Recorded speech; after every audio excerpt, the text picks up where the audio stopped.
I like to work out almost 5 to 6 days in the week. And I do not find it as a blocker which takes time out of your working time. No. Actually, for me, it is an enabler. Okay. So the days I'm not able to work out are the days I think my output will be lower. Oh, yeah? Yeah, for me, it's a mandatory step for you to be having a good output in the work. So I think e-commerce is basically anything physically.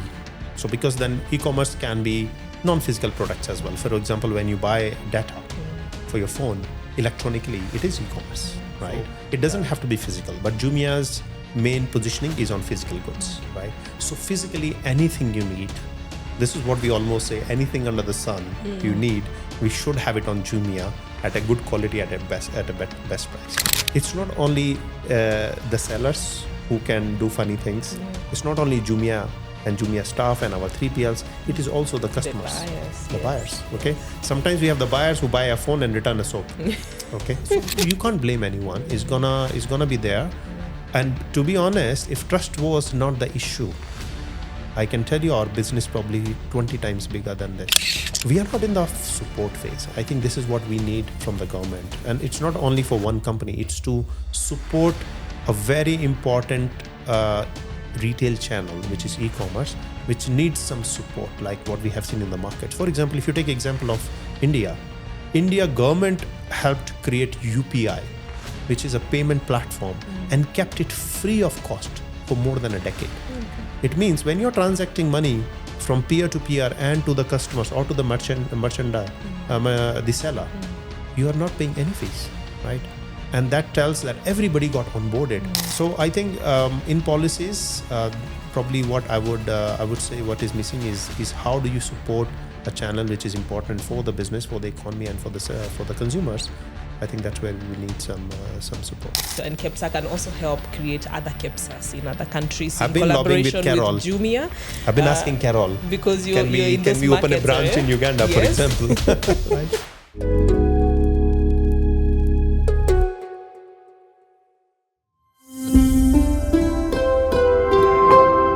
Brought to you by CH Studios, creating content that connects. It's good to see you again, joining us for another conversation of the KEPSA Exchange podcast. And today it's an industry insight segment.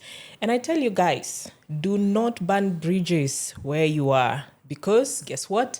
I'm hosting my former employer, CEO, East Africa, Jumia Group, Vinod Goel. Karibu to the conversation.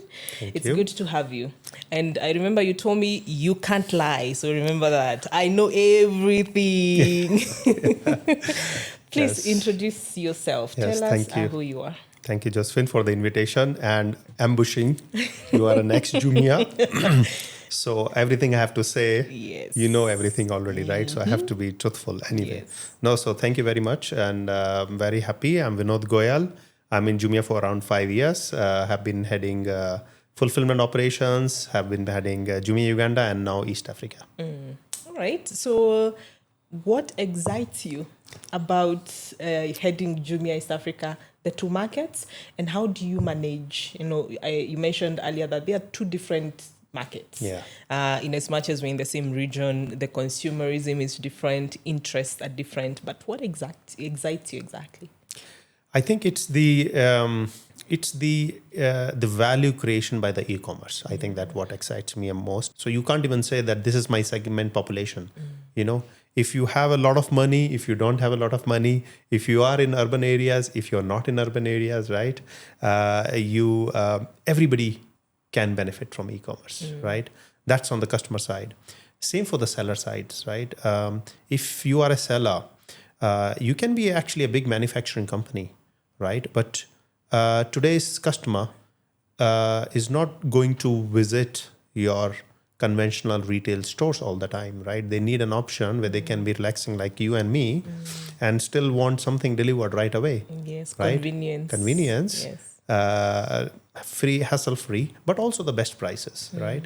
So it is a great platform for the sellers as well. And most of the time the sellers, imagine a seller in Nairobi or anywhere, they are normally restricted by a radius of 3, 5, 7 kilometers, right? But not anymore. And I think that power which you are able to give to the business makers and hence to the customers is just immensely satisfying.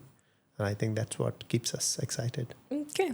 And what about you? Every day you wake up, you go to the office, but after the office hours, who is Vinod? Well, after the office hours, like all of us, we are, human beings. We have different roles to play as father, as husband, as a player who loses in badminton every day from the coach. Yes, as somebody who likes to read. I like to work out almost 5 to 6 days in the week. And I do not Impressive. find it as a blocker which takes time out of your working time. No. Actually, for me, it is an enabler. Okay. So the days I'm not able to work out are the days I think my output will be lower. Oh, yeah? Yeah, for me, it's a mandatory step for you to be having a good output in the work. Do you translate that also to your team? Is that something that you have incorporated as part of Jumia I'm strategy? trying. I'm trying. For example, recently we went for a strategy session with managers. We were around 30 people from Jumia. We went outside, and one thing consistently was a focus on the health. So even when we were introducing each other, in the introduction, it was mandatory to say, what do I do for health? And it actually makes some of us think that maybe I'm not doing enough, And yeah, I'm trying to promote it. I think it's very, very important. It's very impressive because I think it's something that a lot of organizations are also like realizing the relationship between the health component of the employees and the productivity. To also say that at KEPSA, it became one of our core pillars this year, like balancing that aspect of health, both within the organization and also encouraging us outside the organization, do something that actually complements your mental health, your physical health, your emotional health as well. And I remember when I was in Jumia, we used to have like Zumba classes in the evenings, and it was quite a lot of fun. But the following day, you wake up and you're feeling quite. We still do a lot of things like this in Yes. office. Jumia office, how is it? Yes. It doesn't look like office. It's like going to a picnic site in a building. Yeah. It's a lot of energy going in there. We are really promoting, and our office staff, the average age is pretty helpful as well. Yeah. It's a very young staff. Still, eh? Yes, and they are actually coming with the ideas. So we have 3 sections. On one of the sections, you have table tennis, you have the pool, you have the darts, you have Zumba classes. We are actually trying to find a space for football, which will be sponsored by Jumia for all the employees. A lot of things. I hope you guys will be participating in the private sector sports day. Why not? Yeah. Of course. Stacey, if you haven't reached out to Jumia, make sure they have a team participating in the sports day. Absolutely. And see how competitive Vinod can get. Yes, definitely. How do you describe a leader as one? Okay, your difficult questions, huh? So I think the most important aspect of a leader is to gain trust for the people leader is going to lead, right? Because you can lead, but if they don't trust you, they are not leading you. They will not be leading you. I think that's a very, very important part. The second is, how do you bring the best out of your people so that they do not need you forever, and they can actually be the leader, they can be actually the manager. So really bringing the best out of them as well. Okay. So you believe leaders are born or they are made? I think it's a mix. Yeah. I think there are some people I've seen who have some characteristics which they were born with, and it helps. Doesn't mean that you cannot work on it.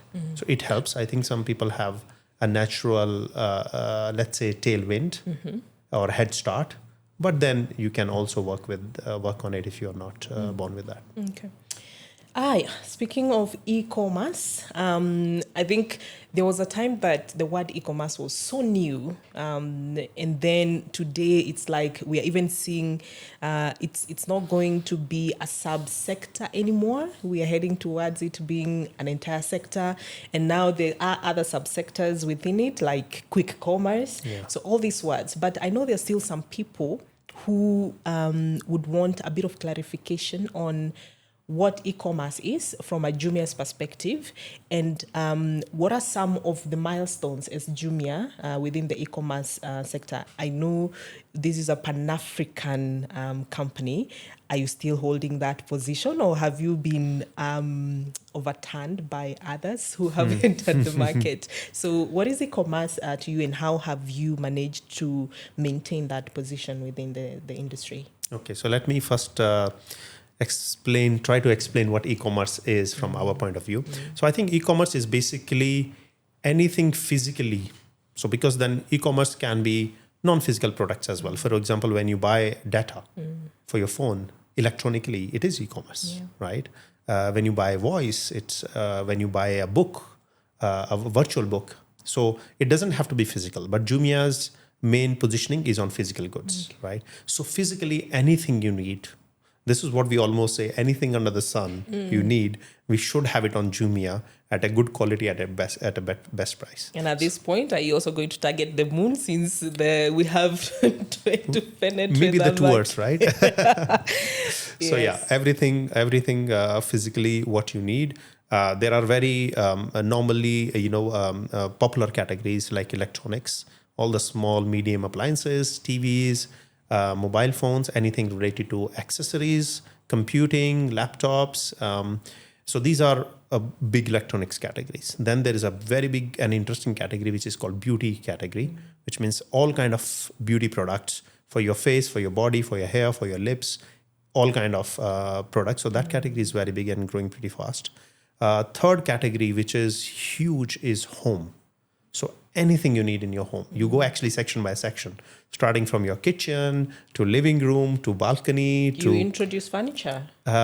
Furniture is also there, even though I would say we are not the biggest in that On category. furniture, yes. Because furniture is a complicated, heavy category. Yeah. I think what is big is anything, linens for the bed, anything you need in kitchen, any small appliances, rugs, thousands of things, all the decor, the lighting. So home is a big category. So in nutshell, there are like around 12 categories. We have divided the products in, but Jumia offers around 4 million products. When you open a Jumia app, actually in that app, there are around 4 million products across the category, which anybody can buy. I think that's e-commerce. Now, to help on the second question, yes, Jumia is a Pan-African company, started almost around 13 years back, and we are present in 8 markets in Africa. So our aim is fully to bring the best of e-commerce in Africa, even though we have some teams outside Africa, which are like the tech team is based partially in Africa, partially outside to support the operations. But our operations are only in Africa, and that is our ambition, is to basically expand in Africa and give the best of the e-commerce to our consumers. What is the most surprising category that a lot of Kenyans purchase? The one that you're like, doesn't make any sense, but well, they're buying it. You're full of tricky questions, right? So, surprising category. I would say a lot of wellness products. A lot of wellness, and we have to tread that path carefully because there is a fine boundary between, it starts to become, you need a lot of licenses, start to become pharmaceutical. But I think a lot of people, and which is great, it tallies to what we were talking about. The health and wellness products are growing. Even today, if you go to a supermarket, a pharmacy, you see actually it's only 20% products which need prescription. Yes. Remaining 80% of the business is actually coming from counter. supplement over the counter, right? I think that category is something which is booming, and we are trying to catch up with the demand. Okay. Yeah. And speaking of licenses and all that, I know the process of getting Jumia suppliers or Jumia vendors is quite also strict. But for someone who is looking, for instance, to list on Jumia as a vendor, and you will also tie that with the J-Force and how that links up. I don't remember whether it's still it's the same as the vendor, or that's a different category of sellers, right? Salespeople. Who, J-Force? J-Force. Yeah, J-Force is a completely different topic. We'll talk about it. We'll talk about that. Yeah. So for vendors, what's the criteria of being vetted and qualified to sell on Jumia? So it's a very standard process. So if you are selling anything which needs a license, we have to check the license, right? Then actually, even if though we are not selling, we are just a marketplace, there are some categories where we need the license. So of course, we have acquired those licenses, okay? For example, liquor license, right? So even if a company called EABL or Diageo sells those goods, they of course need the license, but we also need the license, okay? But most of the cases, it is the seller who need the license. So our first step is the business registration, and do you have the license? Okay. And sometimes when they sell branded things, okay, for example, you're selling Chanel, a perfume, you need to give us enough evidence in terms of the the letter from the brand and your distribution license, etc. Those are basic requirements so that the products on the platform are genuine. 2 questions from that. You mentioned that you're a marketplace, not a seller. And I emphasize this because a lot of buyers, a lot of Kenyans out there, and especially on feedback, they have the assumption that Jumia sells. Jumia is the seller. Yeah. So we need that clarification that Jumia does not sell. Jumia is a marketplace where sellers that connects the seller and the buyer. Absolutely. Yeah? The second question on the licensing, so does that leave out very micro business owners, or do they also have space? And what is one of the example of that person you've ever maybe talked to, one of your sellers that started very small and then they have used that marketplace to grow their business? So look, it does not corner out small sellers. Actually, small sellers have a huge advantage because it is a small seller who is suffering from the very limited business, right? Now imagine a small seller. Imagine you or me start a business and we want to sell branded shoes, okay? You come up with your own shoes called Joe shoes, okay? You will need somebody to do market your shoes, right? You need to know people want to know about your shoes, right? Otherwise, how would you sell? You need somebody in the sales field. You need a huge distribution. You probably have to acquire 20,000 pairs of shoes for your shoes to be available only in the Rift Valley route, right? Then you need somebody from the legal side in case something doesn't go well. You'll probably need one person to managing your finance, right? It's a whole company. Right? With like more than 5 employees. Correct. Yeah. But Josephine decided, no, I am alone and I don't have that capital and I have money only to start with only 50 pair of shoes. Yeah. Bang on. You can start on Jumia. You list your products on Jumia, only 50, even 5 pair is good enough. You list and tomorrow you can get an order from Embu and the next day from Kericho without hiring any single person. That is the first. I'm trying to reply you the first part. What excites me? This is what excites. The one person with 20,000 bob can start a business which is pan Kenya in one day. Yeah. That is the power we are talking about. So it doesn't really corner. Now, if you are trying to do funny things and if you don't have the right, if you are creating your own brand, it's fine. You just need business registration documents. Yeah. But if you are selling Adidas, of course we are going to ask you, is it genuine? Do you have the letters and everything? And we have to say no, those who can't provide. Actually, we say no to roughly 30% of the business we do today, every day. No, for credibility purposes. For credibility purposes. As well. Despite that, we have leakages here and there. So I'm not saying any e-commerce platform in the world, including the big guys, there are some leakages, right? So let me also explain, because customers say, no, we still find 1 or 2 products here. How does it happen is that, let's say, you are selling Adidas and we listed you after checking and everything, right? We're not going to check you every day. Yeah. So on 70th day, you sneaked in 2 pair of shoes. Okay. That are counterfeit or that are copies. Exactly, right? Now that is what happens. Now, of course, we will catch it because the customer will catch it, or we also do the random checks, which will catch it. Once you are caught, then you are blacklisted as a seller, right? So this is what we do. But the damage is already done. It means one customer at least got that pair of shoes and they think exactly that Jumia sold me a counterfeit product. And that's where the meme of what you order versus what you get on Jumia. You see? So 99.9% of the time, we are able to deliver the product as we said. It's the 0.1 which goes in the memes. Okay. Yeah. Makes a lot of sense. E-commerce is also, and especially specifically for Jumia, is based on also, we discussed the convenience, but it's also the turnaround time, the waiting period, the delivery period. So what is Jumia's average delivery period? Of course, depending on the vendor, I believe, and on the website, it's listed at least by the time you order the estimated time of delivery. Yeah. But on average, what time should customers expect? So Yeah. that should that go way beyond, then they know something is not right. Correct. So there are two, I will answer this question in two parts, which are very important. First is how fast we are. Okay. So let me answer that. In Nairobi, we have two options. You can get anything delivered within 4 hours. You pay slightly extra, or anything can be delivered next day, right? So that's our promise for Nairobi. Okay. Now, outside Nairobi, it depends how far you are, Okay. right? However, what we have done, what I can tell you, for example, 18 months back, we were delivering to Busia border in 5 days. Now it is 3 days. Okay. So the time is shortening. So most of the helps country, you improve on that time? What strategies? it's one is the business size. Okay. If I'm able to fill a truck every day for Busia, Okay. that's it. You're not doing very bad. Right. So we are able to send a truck every day. Okay. So there are regions, even for example, Kisumu is also day plus one because we have a lot of demand from Kisumu and hence we are able to send one truck to that route. Okay. Same for Mombasa. It's far, but we are able to deliver simply because we have a lot of volume. Okay. So that is one. I think most of the country we are able to cover within 3 to 4 days. Nairobi has 4 hours and next day. Okay. Now, what is the second piece? Very, very important is the consistency.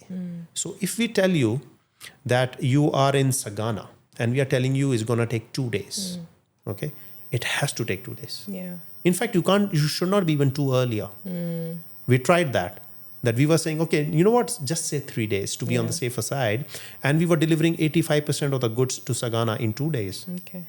And we understood the customer don't like it because they were not ready with the money. Imagine our context. Or they were not home. They were not home, but the biggest issue, they say, oh, you came too fast. Yeah. I was preparing. I was expecting the money on this. So we particular understood day. that our consistency is way more important than the speed. You are okay to be on third day, but please be on the day when you say. Okay. And so our consistency is more important than the speed. And I think on both of them, we are doing pretty well now. Okay. Surprisingly, Kenya is an interesting market, being a Kenyan and being an e-commerce enthusiast, because I like the convenience. I love the on-the-door delivery. And then you hear people say, hey, we don't have money. There is no money. I wanted to say it in Swahili, but there's no money in the pockets. But at the same time, they're ordering like crazy. Yeah. So I'm wondering the trends that you're observing in the markets that then keep you optimistic that while there's a conversation of economic challenges, there's optimism. So what are those trends that keep you confident that while we may have this micro level kind of conversation about having money in the pockets, the purchasing power among the Kenyans is still there? Yeah. Look, as you said, Kenyans consumers are demanding, okay? And we love demanding customers because they want a TV at 20% lower price than yesterday's price, okay? They want the best of the TVs. They want it to be delivered in 4 hours, okay, in Nairobi. That is why we are the only one actually launched in 4 hours delivery. Yeah. And they want a good quality. And they are demanding consumers. Kenyans are demanding consumers, which is good, right? Which means it shows you that you have a pride in yourself. You want to live a good lifestyle. You want to have the goods. So, which is good. Now, the second question is very interesting. When we say people do not have money or they are struggling, they have less money. In fact, this is the time when Jumia becomes more interesting. Tell me why. Because the same item you can buy outside versus Jumia. When you are actually struggling with finances, Jumia is your best friend because you are going to save. So let's say on everything physically you buy, okay? Exclude food for a moment, okay? If you are spending X amount of money on that, before Jumia, and you now start using Jumia, you will save minimum 20 to 25, 30%. Guaranteed. Okay. Across all the categories, the prices on Jumia are way sharper, right, than most of the offline competition. And I can explain you by design how does it work. It's not a gimmick. It's not a deal which comes one-off. Please explain, because I was about to ask that. Is it because of the deals, the Black Friday kind of campaigns? Yeah, so let me finish that. Because of that problem, so whenever there is actually a crisis kind of a situation, or whereas, the tax have increased and people are feeling this is the time we find people are using more Jumia, because this is the first time they say, you know what, I don't have enough money to buy this laptop for my son. Where can I find it cheapest? Okay. In the market, it is costing me, 150,000 bob. Then they start looking for options. And this is the first time this customer will come on Jumia and they say the price, it's 125,000 here. Let me try, right? And this is what we are seeing. A lot of new customers are actually coming because there is a financial pressure and Jumia is your best friend. Now, how do we do it? What is the catch? It's not the deals. The deals are there. They come, they go, the brands give us the deals. They want to clear up the items. They want to give the sample. They want to launch new product. That is there. But the biggest is by design. So in the offline world, how does it happen? So we call it a source. The source can be a factory or an imported goods by a distributor, right? Okay. Then what happens to these goods? They go to a smaller distributor or a wholesaler, okay, at a country level. Then these goods are distributed to the wholesalers by regions. Okay. So you are a wholesaler in Kisumu market, you are a wholesaler in Kericho, you are a wholesaler in Embu, right? Then that wholesaler sells to the retailer shops, okay? Then these shops will sell to the final consumer. Okay. Now it's a 5 to 4 step process. Okay. It's a minimum 4 to 5 steps process. Now in each step, somebody is making money. Somebody is damaging the products, because each process, the item goes on the truck, it comes off the truck, it gets handled, it gets damaged. Okay, so all these inefficiencies increase the price of the product. And the consumer bears the cost. Okay. So now you look at it on Jumia. So Jumia gets connected to the source, right? It's the source is the seller who is selling it. And then we finally deliver to the final consumer. Okay. So there's only Jumia between steps. the source and the consumer. It's 2 steps from 4 to 5. Yes. Now you have structurally removed minimum 2 to 3 steps, and each step saves you money, right? So that's where the 25% cost is cut. That explains around 10 to 15%. There is one more important factor is that now in the shops, let's imagine, give me a small town name, favorite. Moya. I come from there. Okay. So if you go there and you are trying to buy a blender, okay, you will go to the shops and there will be probably 2-3 shops of selling, right? Now they have already, the blenders are there, but these blenders are there without knowing which blender customer wanted, right? So there is a mismatch in what customer wanted. So it's a push effect. Somebody has pushed those blenders in that market without knowing what the customer is looking for. Yeah. While on e-commerce, actually customer places the order first. Out of 100 types of blenders, you have decided. You start collecting the data. And not only that, just listen to this part. So you have selected one blender out of hundreds. We are delivering only that blender. And it is not sitting in that shop for 25 days. Somebody pays for anything to sit even for every day, right? So these are design structural benefits of e-commerce. And that is why we are 2 hours delayed while you can go on that shop and just pick up, right? Yes. But if you wait for 3 days, you get it a much better choice. You can choose what you want. You get it there and it's going to be 25-30% cheaper. So I think it's the by design, e-commerce is very, very beneficial for the people who are looking to reduce their expenses. And then the last but not the least is what you captured is because everything is electronic. We have a lot of data. So when you buy this blender, we know what Josephine likes, right? So next time on your pop-up, we will be probably saying, okay, what about a toaster, right? You start pushing and tempting. It's true. We make it tempting. I don't think we call it harassing. Some people can do that. But we try to, here you need to be super intelligent. You need to understand what this customer is, right? What kind of product they want to buy, what frequency. And your push notifications on your app should be intelligent. Yeah. And this is where we do a lot of work as well so that it makes sense for you. Okay. Yeah. Very impressive. Draws a very clear picture of how the entire process works and the difference between, because a lot of people then ask, how does Jumia make money if they're always giving the discounts, if they're always giving deals, if there's always this flash sale going on? So I think that clears the air. And then, do you have, or what is, I know you do have, what is the return policy like? So we are probably the only retailer in the whole country, okay, who gives you a return policy, first of all. Let that sink Let in. us sink, okay? guys. Let it sink. Okay, so you have return policy, which means you can return some products in 7 days, some 14 days, depending on what category of the product is, right? So, and when you are returning the product, there are all kind of, you are not happy with the quality, the product was damaged, it is not functioning, you have a list of it. One of the item is, I changed my mind.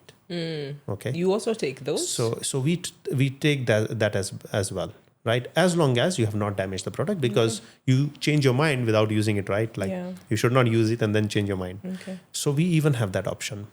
Now, of course, it hurts the business, but I think if we are doing a good job in delivering good quality products of what you're looking for, I do not think the customer will irrationally return the products. Especially, remember the first part, it was a sweet deal. So you will not like to return a cheaper product and buy an expensive one next door.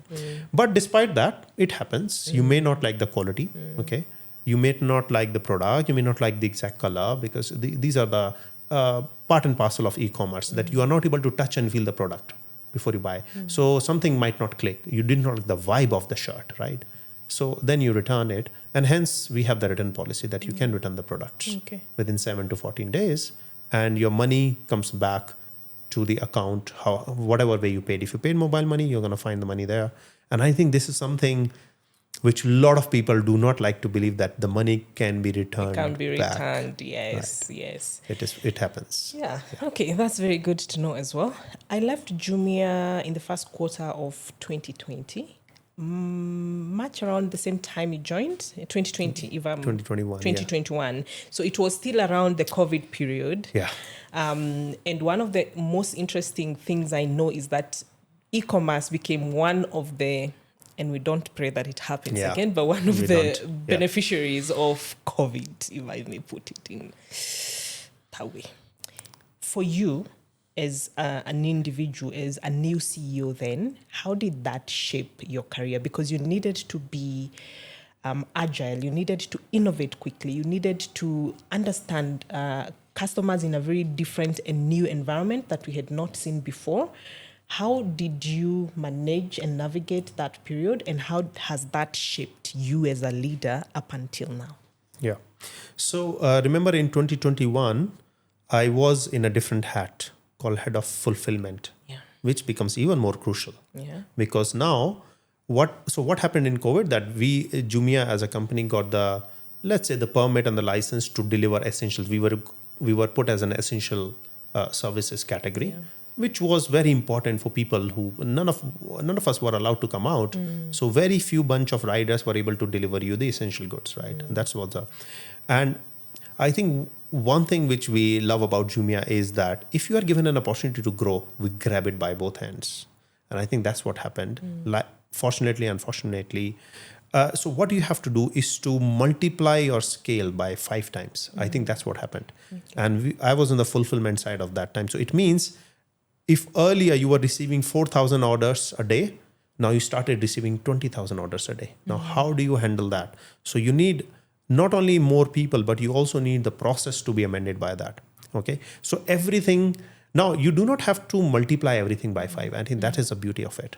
For example, let's take a physical supermarket. Okay. If in supermarkets you have the tills, right? And you have people who are doing the shopping. If you multiply the volume immediately 5 times, you will not be able to work out, because you are limited by physical limitations, right? And that is the beauty of electronic commerce, e-commerce, that electronics can multiply automatically. So we have no problem in receiving 20,000 orders. We have no problem in categorizing them. All you need is now physically people picking them, right? And then we also have the tilts. So we have to multiply the tilts, right? Okay. Day and night, etc. I think it's all about that how quickly you are able to amend your operations from top to the bottom. And I think that is why we also love to be called a young company, right? That you are able to move fast, right? If we were dispatching 17 trucks that time, can we dispatch 80 trucks immediately? Yeah. And I think that flexibility is what you need. So I think a part of the thing is that if your systems and processes are in place, all you need to solve is the physical elements. Everything else is already there. And I think that's what we did. It was a challenging time. Yeah. It was definitely a challenging time. We were not able to keep, you remember that 99.9%? Yes. We were probably slipped to 98. Yeah. So we were having 2% of the customers unhappy instead of 0.1. Yeah. But I think still serving in that critical period 98% of the people properly, I think it was a feat. And I think one of the most beautiful things that came up about the private sector was how quickly different businesses came up with solutions just to keep Kenyans going and other people around the world as well. Absolutely. And I mentioned earlier that e-commerce is now becoming quite, the sector is no longer the little subsector under trade, and we are seeing it now stand up for itself, including at the policy level. We've seen, I think there are two policies now. One is a strategy, one for 2023. I think one is a policy draft for 2024, if I remember well. Where does this place Kenya when it comes to e-commerce penetration within the policy support? Do you feel that we are headed to the right direction? And what would you do better from where you sit? Okay. So I think the good part is that our regulators, our government, our policymakers are looking at it as a proper sector, right? Because the sector is taking place now. As you said, it's not one of the small channels of the brand. It is the channel. It is the strategy. And more brands are realizing that within 5-7 years, when our Gen Zs are in the market, when our kids are becoming the consumers, they are not going to go haggle in Eastleigh Market and in CBD and Luthuli Avenue, and for that matter, even in the markets of our tier 2 towns. No, they're not going to do that. They want everything to be hassle-free, delivered. And mind you, they are very demanding. So let me ask. So I need to stop overreacting then. Because, okay, I love e-commerce, I said. I love the convenience. But there is also, you mentioned trust, which is very key. And e-commerce, this is not just within Jumia, it's also within all the other online platforms where you can order. So I think because of our generation, growing up where in the beginning you got scammed, I'm not saying by Jumia, maybe you ordered something on Instagram, you got scammed, no. Then my daughter, who's an alpha in the middle of Gen Z and alpha, she's always sending me links. Please help me order this, please. But I'm looking to go to a physical shop because I don't want to be scammed again unless it's on Jumia. But then she's like, but it's just ordering online. But so the way you're saying it's very right. We have a generation, and I think it's parents, we need now to also step up and realize we are dealing with a completely different consumer base that is looking at just online purchases. So look, it's going to become big. It is still small, let's accept it. I think as a percentage of the total retail commerce, e-commerce is probably 3-4-5%. That's where we are. But we have seen Southeast Asia, India and Southeast Asia is around 10-12% for 15%. China has gone crazy, above 40%, right? It's actually becoming very difficult to buy things offline. I was there for a month. Impossible. You can only buy online. That's where they have reached. And in other parts also. So I think everywhere outside Africa, the e-commerce penetration is probably 4-5 times. And it's going to be the case here. In fact, it's going to grow even faster than that because we do not have the network of physical merchandise. We do not have modern trade very well developed in the country, right? So e-commerce is going to be a natural channel. Now, before we come to policy, let me also address the question of trust. It is true, and I think it is part of the maturity. When Jumia was there 5 years back, we were also making mistakes, and we were learning from the context, from the delivery partners, from the consumers. And by the way, it's everybody in the game. Okay, it's not only the sellers who can do funny things. It's not only Jumia and Jumia staff and our 3PLs. It is also the customers, the buyers. Okay, sometimes we have the buyers who buy a phone and return a soap. Okay, so we are all part of the equation. It's new for you. For us, it's a weekly incident. Okay. So we don't have to blame anyone here. Actually, we all are learning that this ecosystem is getting mature. So more and more funny things, I call it, happening. The more systems are put in place to eradicate them, to curb them, right? So we are in that curve. And I think because Jumia manages end to end, we have relationship with the seller, we manage the whole platform part. Then the 3PLs are dedicatedly working for us, the logistic partners. And then the consumers have seen Jumia in the market for 12 years. I think this is helping us to build the trust. Even though I can easily believe that there's a big majority of a lot of people who still have the doubt. Optimistic. Yeah. Pessimistic. No, they have the doubt of simply because people like you and me, we have been scammed once. Okay. And it's not actually the company Jumia has scammed. Actually, there are people who replicate our website. There is also a lot of that. Those are the things. So now, so you can't blame anyone. It's gonna be there. And to be honest, if trust was not the issue, I can tell you our business probably 20 times bigger than this. Our biggest So it's the biggest currency, trust. Is the trust, right? Okay. Now, in terms of coming to the policy making, I think it is not just the purchasing power in Southeast Asia and in other markets where e-commerce has grown significantly. I think there's a lot of support coming from the policymakers as well.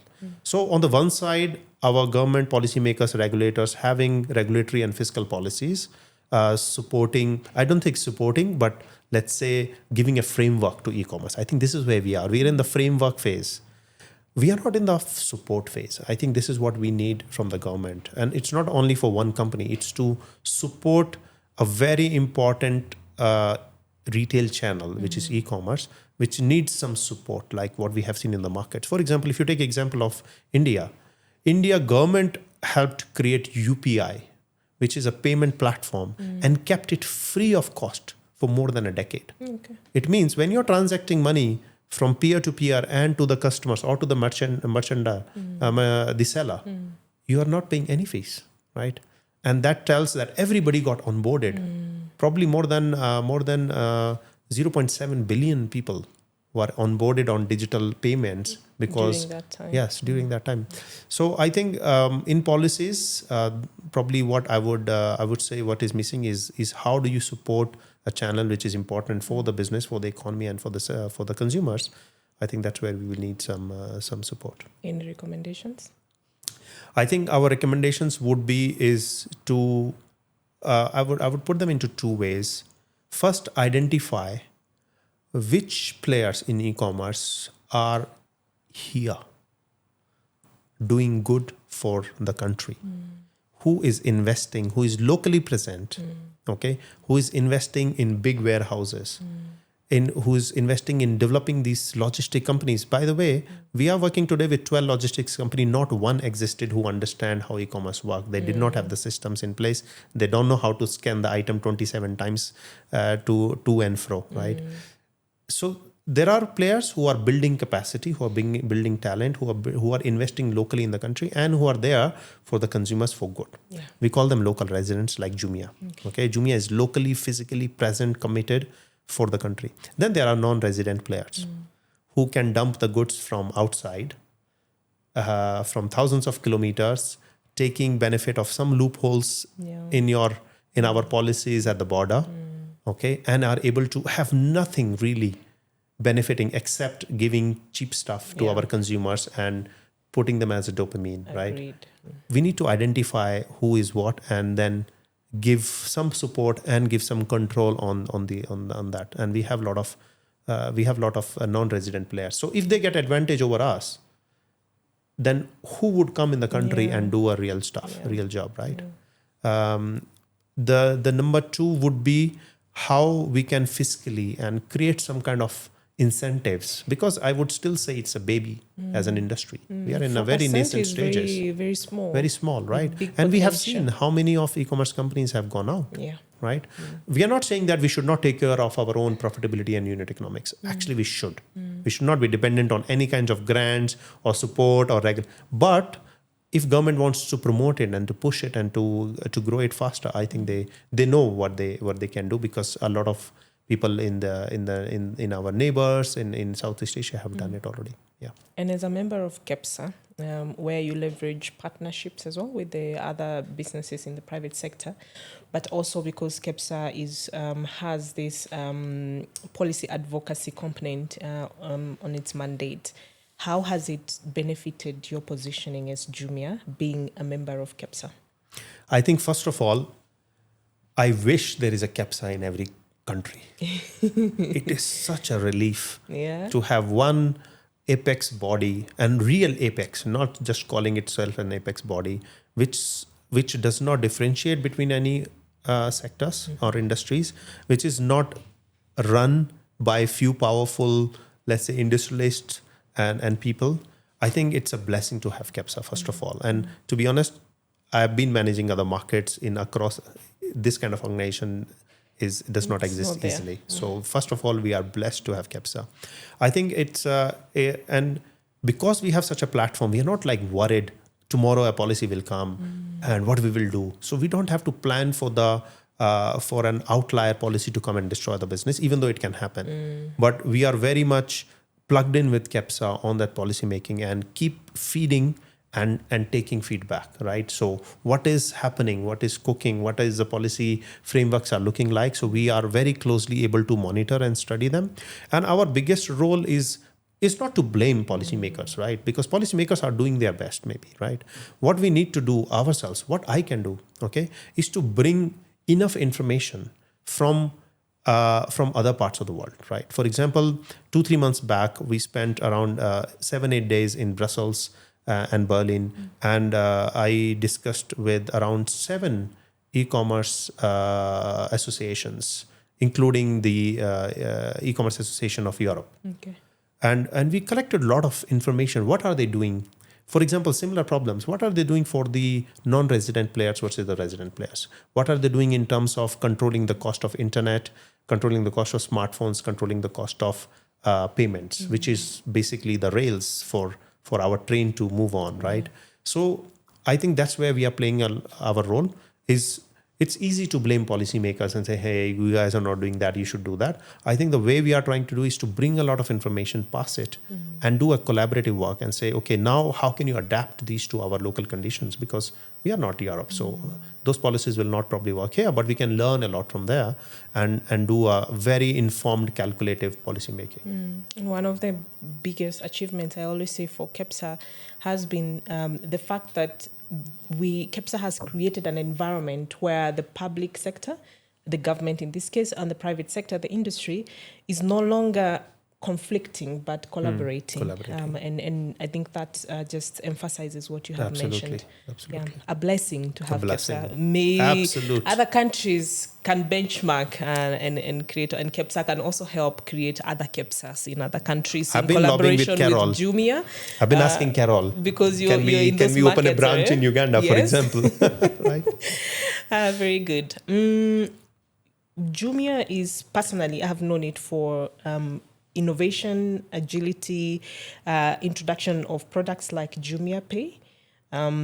What has happened in the recent time, maybe 2025, 2026 now, and what are you looking at in the next short term, maybe?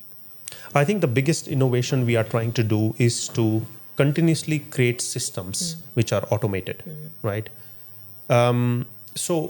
Let me give you an example. If you want to consistently deliver goods in 3 days to the majority of the country, it cannot be done by just pushing people and pushing our transporter, hey, drive faster or collect in night. These are the things which are not going to solve. How do you create enough systems, both in your back end and in your front end, And these are very complex, non-beautiful, non-fancy. So a lot of the time, people would like to see innovation as, okay, how easily I'm able to find something that I'm looking for. That's customer point of view, right? But how easily I'm able to calculate what is to be paid to my 3PL without touching anything. Yeah. Okay, so this 3PL has delivered 47,000 of packages in these parts of it. These are the rates. A system should automatically calculate it and make a payment ready for the 3PL without touching anything. You just have to press the button in the bank account, right? That would be very cool also. So this is not a very beautiful innovation looks like, right? It's because it's backend. So same thing for the sellers. That how do you create systems for sellers to be able to sell hassle-free? They are already full of hassles, right? Imagining a seller selling in offline market, giving the goods on credit, chasing people. They literally keep a notebook in their hand. Today I have to collect this much money, right? This one paid, this one hasn't paid, this one paid half. This is hassle for doing the business. Yeah. Can we eradicate it? Like, we don't want to talk about where is my payment. We don't want this question.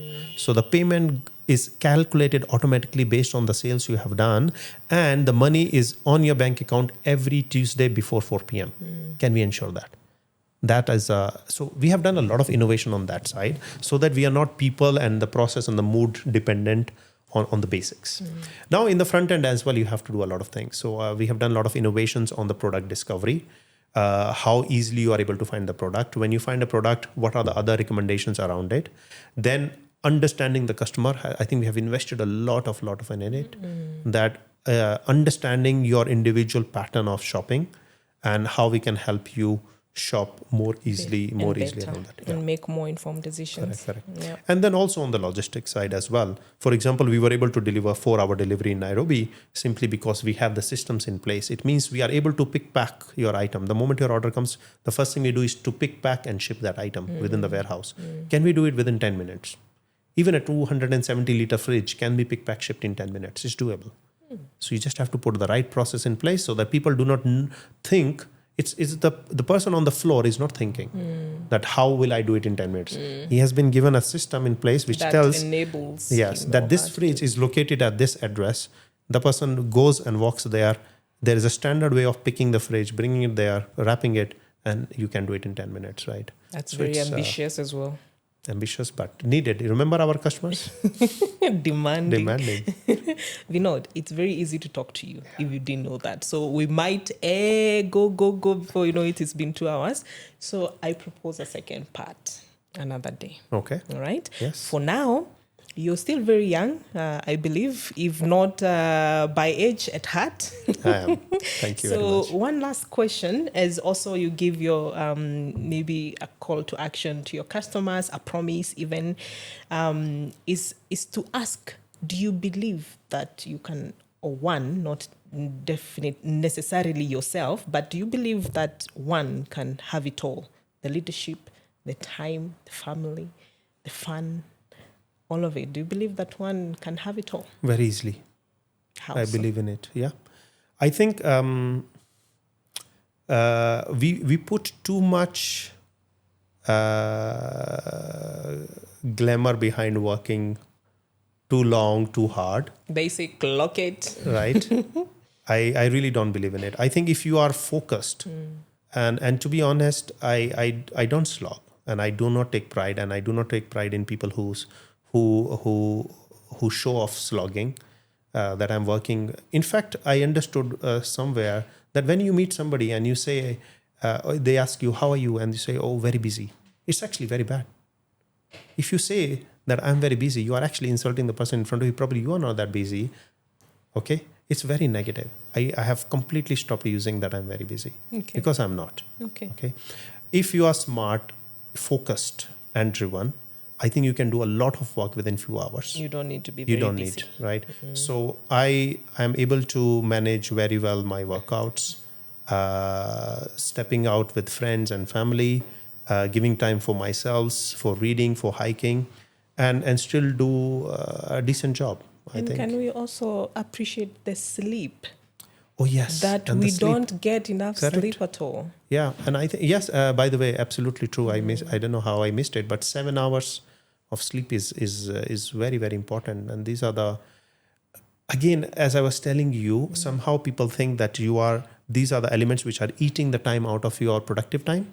For me, it's the opposite. If you don't do that, you might be doing 9 hour work. You're putting 9 hours, but you're doing 4 hour work. Yeah. On the other hand, if you do it well, Yeah. your 6 hours is enough. They are enough. Okay. Yeah, that's what I would say. Some things to think about. Let's stop being too busy, but just words. And sometimes we were just there scrolling through the internet, but we were busy and not shopping on Jumia. Right. Vinod, your last words to your customers. Oh, to for my your customers, partners as well. for my customers, so partners, our sellers, Jumia is not there without you. Remember, we are a marketplace. If we are not there, we are not there. So thank you very much for trusting. I think we have always been making your life easier, but we are always working it better and better every day. So thank you very much for that. I also pass my regards to our third-party logistics partners. These are the rails which we are. Actually, this is our biggest moat. Okay, a lot of people can start e-commerce business on social media, on opening a website, but the logistics network what we have created, and the delivery and the rates and the reliability we have done, it's great. And thanks to all our partners. Last but not the least is our customers.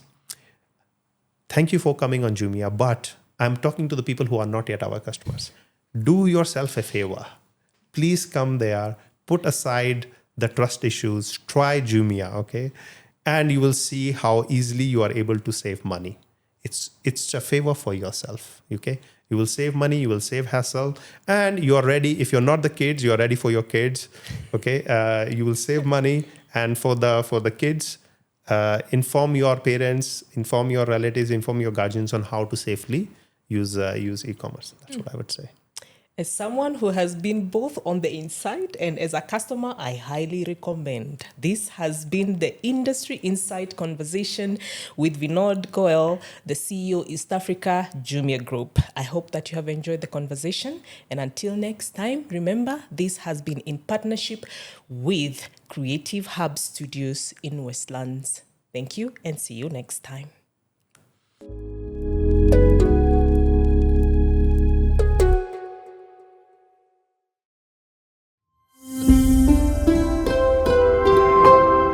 Brought to you by CH Studios, creating content that connects.